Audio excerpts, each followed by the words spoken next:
Hi, I'm Michael. I'm a small business owner, entrepreneur, investor, kind of an improv artist, and very, very neurotic. I'm a TV host and your host right now for what we call the Second Scene podcast. It is a Dweebs global production where you can go for free mentorship help. They give resume help, they do mental health assistance, you name it, they have it. They have over 500 volunteers from around the world, every language. It's completely free and confidential, dweebsglobal.org. So I'm here today with Brendan Roy. Brendan served in the U.S. Coast Guard, was a U.S. Border Patrol agent, and is now a father with an awesome podcast called Dads Worldwide. So thank you for being here. Thank you for having me.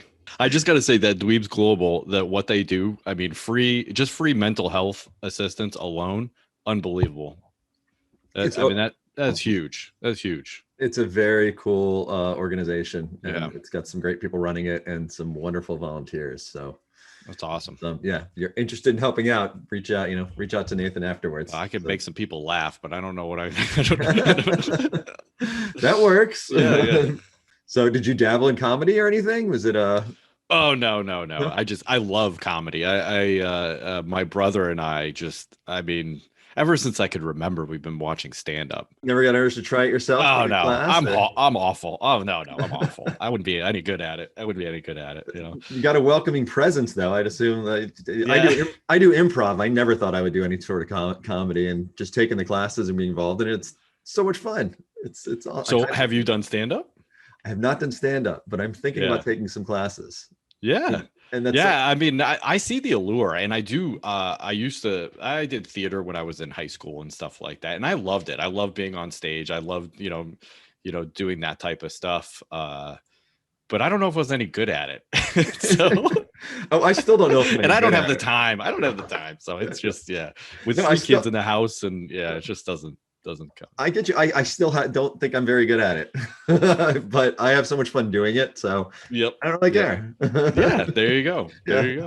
That sounds like my podcast. I have so much fun doing it. I'm not sure people like it, but hey, I love it, and I'm going to continue to do it. Yeah, that's what matters. Yeah, so what is the podcast? I might as well talk about that right now. Okay, Dads Worldwide. We started about 2 years ago. We're over 100 episodes now. It was just, I was actually going to start a plumbing podcast, actually, believe it or not, because I was listening to a lot of the, did a search for plumbing podcasts. I love podcasts. I listen to a ton of them. I have so many in the queue. I don't even know where to start. So I said, I'm going to do it. I'm going to start one. I talked to my best friend. I said, hey man, I was like, I'm going to start a podcast, plumbing podcast. Well, he was like, oh, I want to do it. So, he's not a plumber, and he's not really in the plumbing field or anywhere adjacent to it. So it really wasn't going to work. So he was an expecting father at the time. So, and it turned out I was too. We didn't know yet, but, so and I already had 2 children. So we decided to do the dad thing. And, the first, quite a few months were just, what to expect when you're expecting type thing, and on a father's perspective. But we did other things. We interview anyone who's interesting, mothers, fathers. We had a Bigfoot hunter on, Ronnie LeBlanc from Expedition Bigfoot on the Travel Channel. He came on a couple times. UFOs and everything supernatural. What a super nice guy. It was one of the funnest episodes we've done. Okay. But yeah, it's really from a dad's perspective. It's not so much, we're only having dads on, but yeah. Okay. Sorry, that was the longhand version. I hope you were expecting that. No, that was good. That was great. That was great. Yeah. Please, it sounds like a fun. I'm a dad. I have 11 and 9-year-old boys. So there you go. Yeah, I know. I just saw a really funny. It was a TikTok or a Twitter short video, and the guy was being interviewed like it was after like a football game, and he was like the coach. I literally just watched that. How hilarious was that? It was so good. I was so jealous. I'm like, that was so funny. That was brilliant. I wish I had thought of it. Yeah. As soon as she started rating markers on the wall and dropping her milk bottle, we knew we were behind. Yeah. He's like, he only took 3 bites. That's on me. It was so good. Yeah. That was hilarious. I'll have to post the link to that underneath this podcast. There's so many talented fathers out there. And that's one great thing, that if my podcast ends tomorrow, I feel really lucky to have met a lot of great people. people really dump on social media a lot, and it can be awful. It can be really negative, and can be Twitter for some reason is very negative. I try not to be. You try to surround yourself with good people, so I try to block out the nastiness. But Instagram's been really fantastic for finding, like-minded people. And when we first started, there wasn't very many dad podcasts or shows out there, and now there's a ton. So, but it's great. I really enjoy watching them and listening to them. So so it's stuff like that get the dad after the press conference. It kills me, makes me laugh. Oh, that was great. I've sent it to like everyone I know. Yeah, it's so good. It was hilarious. Well, everyone, please check out the podcast. So Dads Worldwide, correct? Thank you. Yes, Dads Worldwide. All right. So I wanted to get into, it just fascinates me, or I have a lot of questions that having to do with being a Border Patrol agent. Yes. Yep. So why did you become one? How did you become one? Okay, so after the Coast Guard, I was in middle of my plumbing apprenticeship after I left the United States Coast Guard, and I wanted to try law enforcement. And I tried interviewing for local police departments, and I don't know, I really wasn't into it. And then somehow I saw an advertisement for Border Patrol, and it looked awesome. I mean, they were riding ATVs, they're riding horses, they were, doing all this cool stuff. And my brother just laughed at me. He's like, "Why would you want to do that?" And I'm like, I don't know. It looks cool, at the time I'm single, I was like, well, what am I going to lose to move down to the Southwest, And yeah, so that hiring process at the time, I don't know how it is now. It was crazy. It took a year to get hired. Really? What was the hiring process? Why was that so difficult? So you first take an application, right? Yeah, you send that in, and then they send you out to get a physical, and then you get a written exam. And the written exam is not that bad. The first part of it. The second part of it is if you know Spanish or you don't know Spanish. So if you don't know Spanish, you have to take what did they call it? An artificial language exam. So basically they make up a language, they tell you what it is, and then you have to answer questions on that fake language. So it sounds difficult. It makes no sense to me. Explain that. I don't even know how to tell you. Like they make up words and they tell you what the words mean, but then they tell you what, the sentence structure. And then it is crazy. I don't know how I passed the thing, but I did. So so they literally make up a language for that artificial language exam. So, but if you know Spanish, then you just they have a Spanish exam, and then you take that Spanish exam. I think that basically what they're trying to do is figure out if you can learn a new language and how quickly you can adapt, because when you go to the academy that you're expected to learn how to speak Spanish. Okay. Got you. So you're almost like decoding something. Exactly. Yeah. Okay. Yeah. Really. That's really what it is. Yeah. Okay. Yep. So it took a year for you to and then after that, after the physical, after the written exam, you have to take an interview. And that's 3 Border Patrol agents asking you questions. And then I think it's about 5 questions, long form. Okay. And then also it's a PT test as well. So was that? Yeah. So there's a medical, a physical, and then, and then from there, it took about 6 months for me to get hired. So almost a full year. Okay. And then is it training? Is there any sort of like boot camp or? Yes. The academy it was when I went through 4.5 weeks. You're living in Artesia, New Mexico in dorms at the Federal Law Enforcement Training Center. And it's not that bad. It's Monday through Friday. Kind of 9 to 5. You do have some night trainings that you have to hit up. But they pack a lot of information in that Monday through Friday in that amount of time.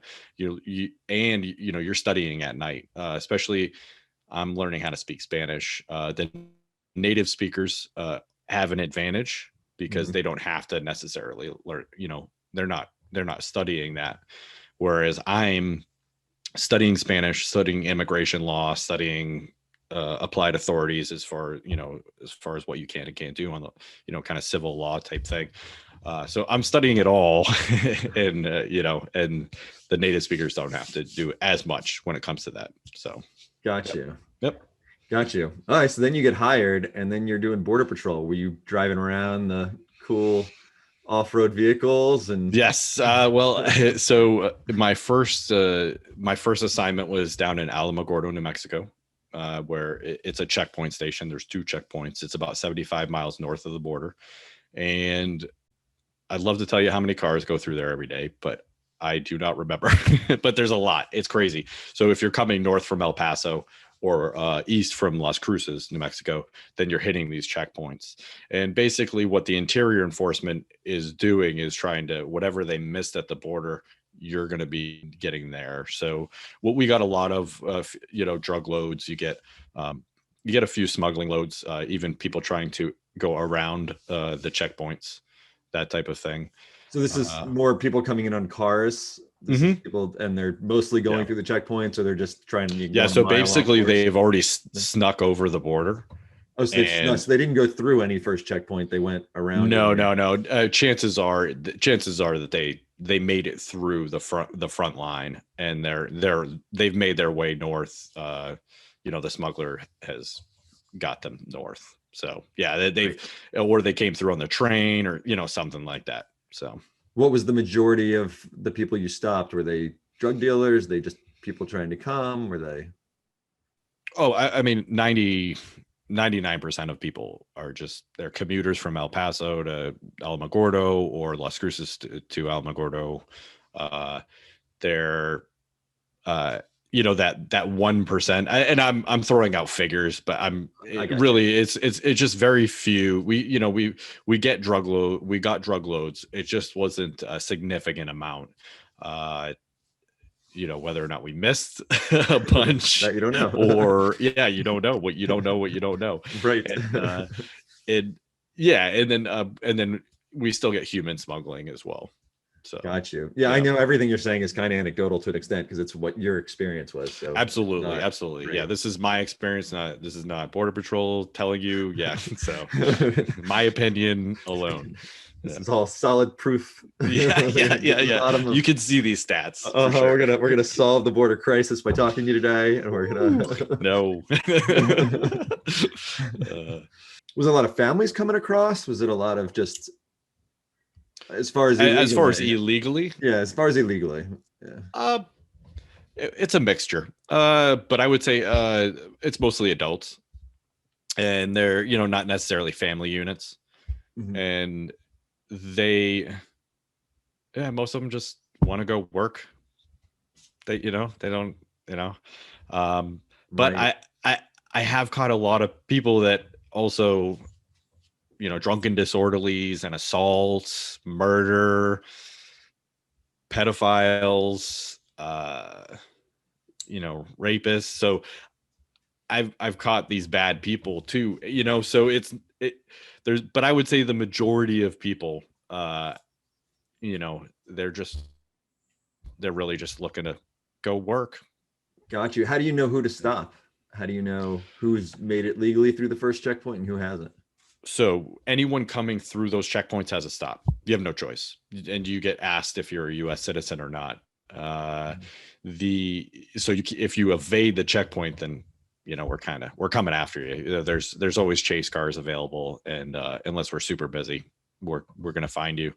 But I'm not there anymore. So anyone coming through the checkpoint asks, what their citizenship is. A lot of times we get buses from Mexico that come up, so we got to make sure everyone's got visas, proper visas. Okay. And and then fraudulent visas is a pretty big thing as well. So really? They do a pretty good job sometimes, but there's certain security features that it's very hard to fake them. So, but there's some are better than others. So when you say you arrested like pedophiles and criminals and rapists and stuff, how did you know that that's what they were? Because they have been in the United States previously, and they've been charged and booked under those types of things. So when we catch someone, we arrest them, we run their fingerprints, and it goes through the NCIC database. And if they have a record, it will pop up. Oh, wow. Mhm. What, do they get in extra trouble? Is there something else that happens at that point other than just being extradited? If they're a felon and they've been previously removed, then they'll be set up for removal, and they'll be in jail until, generally they'll be in jail until aggravated felon, I should say, if they're an aggravated felon. So if they have assault, rape, or any, pedophiles, anything like that, they're going to be sent to jail, and they're not going to be able to leave until they're removed from the United States, generally. So Right. Do they go to jail back in Mexico, or they just no. so they can just try to come again right back over? Yep. It seems like, I feel like there should be a better system for that. Yeah, I mean, the system's definitely not perfect. If even reentry after removal, that actually is a felony, and they can make you serve up to 2 to 3 years. I think it was at least 2 years, and unless you've had 3 reentries, an assistant U.S. attorney doesn't even want to look at it. They don't care. Got you. How did you feel doing the job? Was it a job you felt like it was rewarding?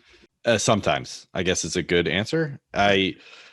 When I stop to people that are really bad people, a gang member that is wanted for murder, someone else who's had an assault charge who's wanted by the U.S. Marshals, yeah, I mean, that person I don't believe should be on the streets. They need to be, that type of thing. Yeah, people that just want to work. That kind of sucks. I know I would be doing the same thing. So I try to give them as fair a shake as I can. Anyone I've arrested, I treat with as much respect as I possibly can until they deserve otherwise. I would be doing the same thing if I were in their shoes. Right. Exactly the same thing. There's no doubt in my mind that I would, you just have to go a couple thousand miles north and, things are better. Yeah, I'm in, let's do this, Right. yeah. And I think I really I would piss my bosses off because when we got a decent person and they say like, hey, I have a visa. I'm like, okay. I would go to the ends of the earth if they were telling the truth, I would advocate for them. And I would, it's like, okay, who can we call? We need to get it faxed over. I was like, if it's real, I need a number. I can look it up. I said, yeah, let's do this, and, I say most of the time people are lying to you when they tell you that, but right. I'm all for giving a fair shake, and so yeah, I really tried to be an advocate for people that deserved it, for sure. Right. It's unfortunate that the ones that I guess are arrested mistakenly or have the real visa end up getting treated like the ones that don't, because you just yeah. And I so long, and you just start assuming that. Yeah. And there's a lot of guys that have been there a long time, and they just want to type. All right, get them out of here. They don't care, and that's unfortunate, Right. So I'm not that type of person. I care about people. I want to do the right thing. I certainly don't want to wrongfully arrest somebody. Right. That type of thing. So no. Okay. In the part that you were monitoring, was there a wall? Was there fencing? Was there? No. So like I told you, I was 75 miles north in my southern border. I guess I should continue on. After about 2.5, 3 years, I put in for a transfer, and I got a transfer up to northern New Hampshire, northern Vermont.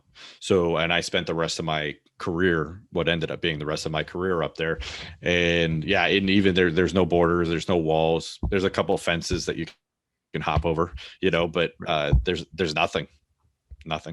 Okay. So nowhere you served had any sort of protection at all? Nope. Not even technology wise. You think nowadays technology would be a good thing to do? Not even. That's true. Yeah. So they started coming into while I was there on the northern border. That was more and more what they were using. They were using cameras and IR sensors, seismic sensors, that type of thing. So there are ways. It's just a different kind of wall, I guess. All right. Any crazy experiences you had while you were out there? Oh man. Have you ever seen 1,000 pounds of marijuana? That's pretty interesting. I've seen people stuff 150 pounds into a gas tank, spare tires, people wearing it on their body. Yeah, it's crazy. Can you smell it when you walk up to them? Is it just Sometimes Yeah. we had four guys pull up to the checkpoint, and it was like 2 a.m. Right there, it's like, okay, what's going on? Because you don't at 2 a.m. at this checkpoint, you're getting maybe one car an hour. So they showed up, and as soon as they opened the window, it was like, oh my gosh, like I was like, guys, you could have at least tried, something. So yeah, that was I should tell you. So you know who Aaron Lewis is? I don't. The band Stained. Okay. He's a front man, but he's also got a country career now. He did a live show in El Paso, and he was pulling through the checkpoint. And when his tour bus came through, the guy opened the window, and like a big puff of marijuana smoke came out of the bus. So we got them all off the bus, and we searched it, but we didn't find anything. I guess they smoked it all between El Paso and Alamogordo. I don't know. Quickly ate that last joint. Or... Yeah, right. Someone was in there eating it while they were searching it. I was still a trainee at the time, and I was scared to death to send them into secondary. I was like, and I like Aaron Lewis, like I like the band, so it was like a double hit for me. I'm like, I'm never gonna be able to get this guy's autograph now. Just pulled over his tour bus. Could have gotten a backstage pass that you let him go. Yeah, right. Yeah. What does 1,000 pounds of marijuana look like? What does that? Oh, it's just bundle after bundle, and it's amazing, like the ingenuity that they put into hiding it. Like where this was in a lowboy trailer. So when you see an excavator going down the road with a semi, that trailer that's got the U in it, the dip. Mm-hmm. It was inside that trailer. There's like, where do you put it? Well, they would hollow out the wood and the frames, and they would just stuff it in there, stuff bundles, bundles of bricks about yay big. For people that are listening, I guess it's about 8 by 6, bricks, 2 inches thick. And they just, like they stuff it wherever they can put it. Like I told you, like in the gas tank, they'll encase it in a steel case, they'll weld it shut, and then they'll put it in the gas tank. And that's where your interview techniques comes in. This guy pulled up, and you're talking to him, and he's real nervous, and where are you going? I'm going to Alamogordo. And okay, well, it's Alamogordo. He goes, nope, Alamogordo. Like, okay. What are you doing there? I'm going shopping. Okay, so he's coming from El Paso, going to El Paso's got everything. I don't know if anyone's ever been to El Paso. It's got everything. Okay. It's huge. Now he's going to Alamogordo.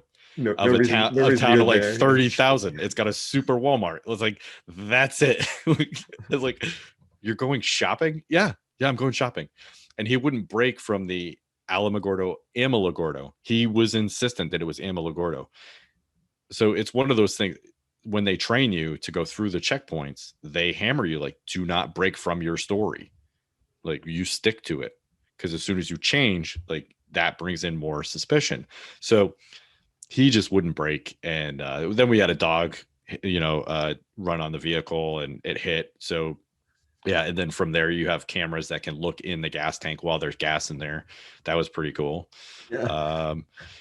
We also have density meters, and I guess it uses I think it's a sonar type thing, but it was a brick, another brick that I'm showing people. But another brick that you just put it up there, you push a button, and it'll tell you how dense it is. And and gas isn't that dense, so it should. So if you get a huge reading, that there's probably something in there. So it's it's interesting. It's right. Very interesting. Some of the things we got to do. Yeah, ingenuity. They really are. They unbelievable. It's just some of the things that I've seen. So yeah. Where would they hide people? Oh, you want to talk about ingenuity? Yeah, yeah. It's a again, little, again, anywhere they can.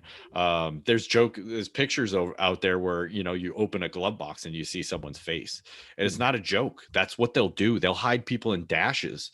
I mean, it's crazy what there was another one, a picture of people like underneath the vehicle, and they they brace themselves up underneath the vehicle, like underneath, like just just yeah. anything It's crazy. It's crazy. I mean that desperate to come in. Yeah. and they Wow. probably paid a lot of money to do it. Wow. Wow. You wonder how many just don't make it because they're hit a rock or something. Like that's unbelievable. That's crazy. And that's one of the awful things. The market for trafficking humans is huge, $1 billion market.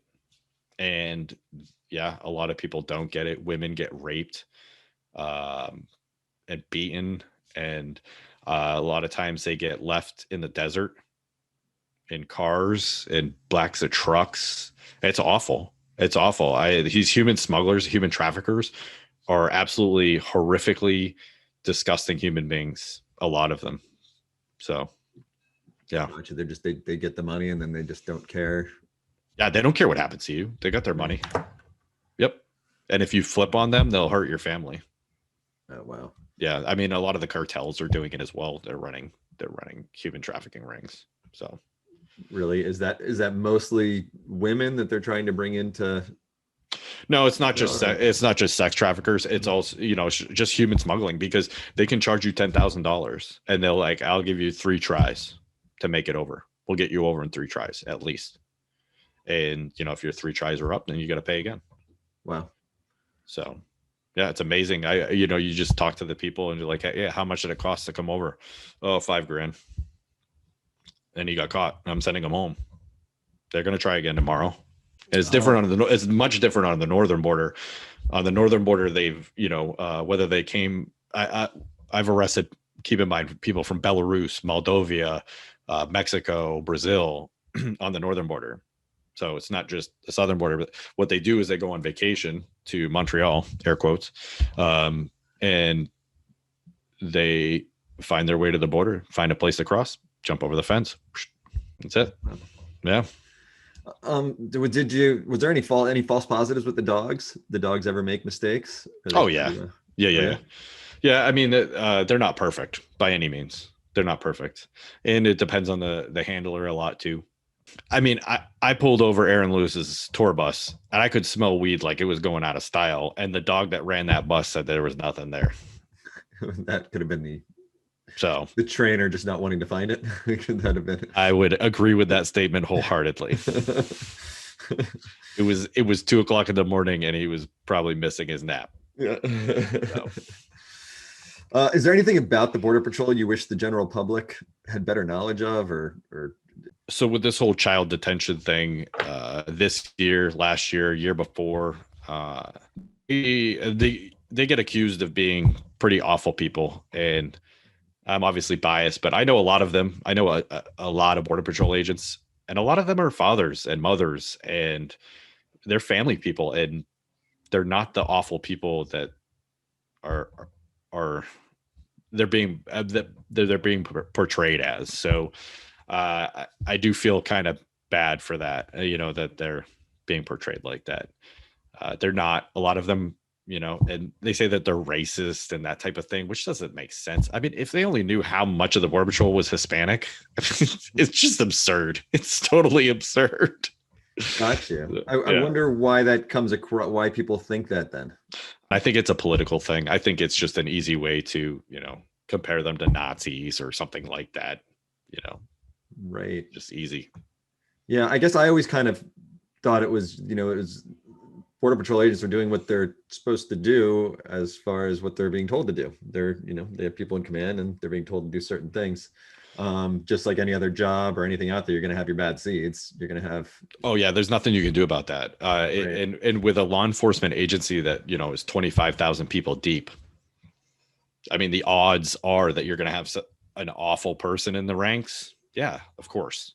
I can tell you stories of that too. But I mean, that's, sexual favors for visas and, stuff like that. We used to have a wall of shame on the computer. You could just look up and see what the person got charged with and that type of thing. So yeah, I mean, it's awful, but again, I mean, and that's just the Border Patrol, 25,000. I think they were at 22,000 agents when I left. Mm-hmm. I want to say around there, 22,000 agents, but 25,000 people, with support staff and that type of thing. With that type of so Customs and Border Protection, also people that are running the ports of entry, the airports, and that, all that kind of stuff. There's even more of them. So yeah, you're gonna have bad apples. Absolutely.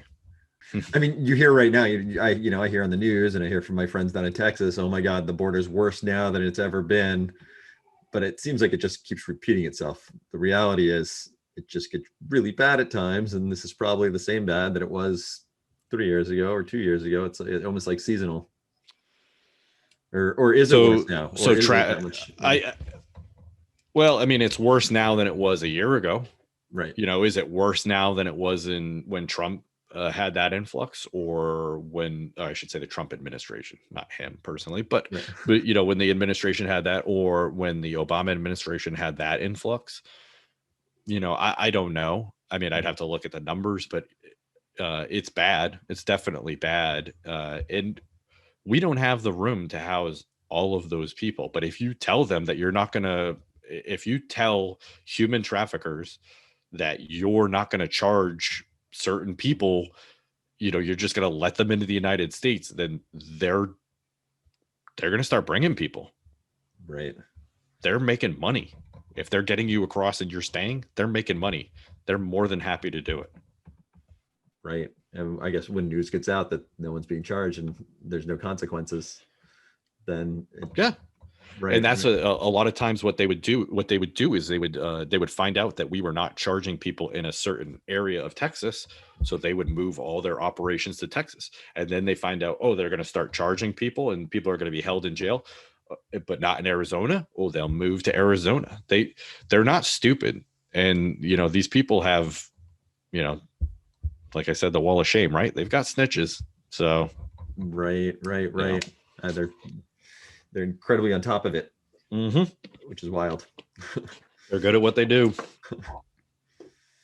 It's just a shame how much lately it seems like everything's being blamed on people coming in the country, even if that might not be the number one problem with our country. It seems like that's like a big focus of what people like to point it to, Yeah, again, where does the empathy come in? Where do you realize that they're just, a lot of these people are they're just looking for work, right? Just like us, just like our parents and grandparents who came and but had to make that work. I don't know, so I'm not bright enough. I mean, technically, those people came through a port of entry, right? It was a lot more open at the time. Yeah, it was, and we could talk about legal immigration. I mean, legally, the United States gives out over 1 million visas, and people say, well, we need to make it easier for people to come over. Okay, well, then what number of people do you want into the United States per year? Do you just want? I mean, some people would just be happy if it were wide open, right? But then what happens? I don't know. Yeah, then what happens? And then the other thing I would want people to know is that some people they get on welfare, they get on WIC, they get on these systems because they're working under the table. And there's one thing that welfare departments don't care about is whether or not you're an illegal alien. Now, again, I don't care if these people truly need help, then I don't really care.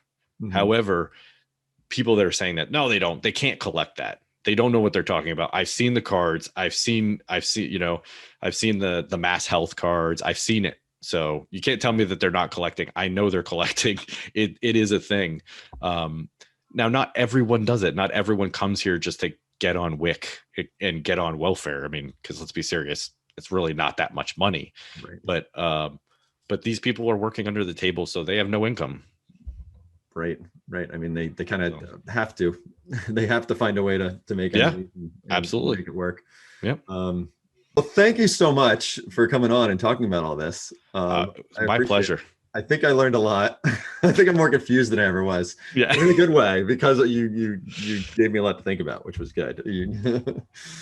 I'm glad. Thank you. Yes, yes. And I think you should do improv or comedy. Yeah.